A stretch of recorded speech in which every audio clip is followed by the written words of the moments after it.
എൻ്റെ വാക്ക് വ്യാജമല്ല, ജ്ഞാനത്തിൽ തികഞ്ഞ വൻ കാര്യങ്ങളുമില്ല. നിന്റെ മുൻപിൽ നിൽക്കുന്ന ദൈവം ശക്തനാണ്. അവിടുന്ന് ആരെയും വെറുക്കുന്നില്ല. ശക്തിയിലും ജ്ഞാനത്തിലും അവിടുന്ന് പ്രഗത്ഭൻ തന്നെ.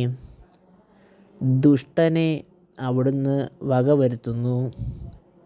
ദുഃഖിതരുടെ അവകാശം സംരക്ഷിക്കുകയും ചെയ്യുന്നു. അവിടുന്ന് നീതിമാന്മാരിൽ നിന്നു തൻ്റെ കടാക്ഷം പിൻവാങ്ങുന്നില്ല. അവരെ രാജാക്കന്മാരോടുകൂടെ എന്നേക്കും സിംഹാസനത്തിൽ ഇരുത്തുന്നു. അവർക്ക് മഹത്വം നൽകുന്നു. അവർ ചങ്ങലകളാൽ ബന്ധിക്കപ്പെടുകയും പീഡാപാശങ്ങളിൽ കുടുങ്ങുകയും ചെയ്യുമ്പോൾ ദൈവം അവരെ സംരക്ഷിക്കും. നിങ്ങൾ ദൈവത്തിനായി ഈ ചാനൽ സബ്സ്ക്രൈബ് ചെയ്യുക.